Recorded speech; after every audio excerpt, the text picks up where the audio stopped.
आज की परवल की सब्जी इतनी स्वादिष्ट बनी, खाते ही ऐसा लगा जैसे मानो हम घर पर नहीं किसी होटल में बैठकर खाना खा रहे हो। तो एक बार इस तरीके से परवल की सब्ज़ी ज़रूर ट्राई कीजिएगा। इतना क्रीमी टेस्टी बनकर तैयार होता है, आप एकदम दीवाने हो जाएंगे इस रेसिपी का। तो यहाँ पर वीडियो में दिखाए गए तरीके से सबसे पहले परवल को काट कर तेल में कलर चेंज होने तक फ्राई करके हमें निकाल लेना है। फिर एक मसाला बनाएंगे जिसके लिए ग्राइंडर में लहसुन, हरी मिर्च, टमाटर, काजू और गरम मसाला पानी के साथ स्मूथ पीस कर तैयार करेंगे।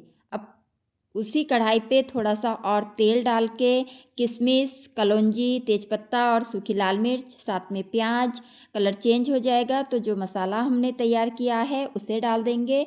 जार को धो करके थोड़ा सा यहाँ पे पानी डालेंगे और साथ ही कुछ बेसिक मसाले जिसमें हल्दी पाउडर, लाल मिर्च पाउडर, धनिया जीरा पाउडर और क्वांटिटी आप देख सकते हैं मैंने बहुत ही थोड़ा थोड़ा सा यहाँ पे डाला है। अब इसे मिक्स करेंगे और ताज़ा दूध की मलाई यहाँ पे डाल देंगे।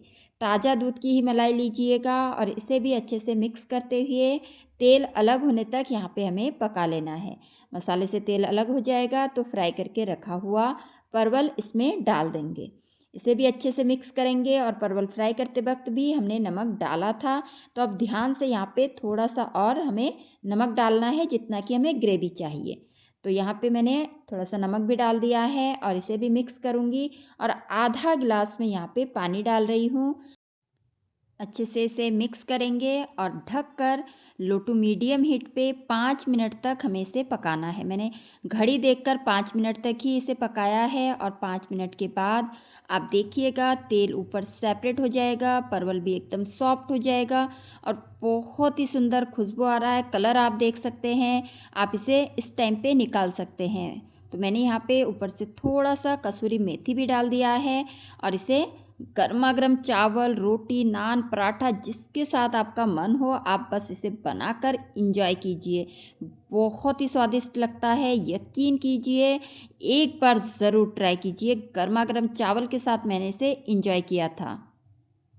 तो इस तरीके से एक बार घर पे परवल की सब्जी जरूर ट्राई कीजिएगा। मिलते हैं अगली रेसिपी के साथ, तब तक के लिए बाय बाय।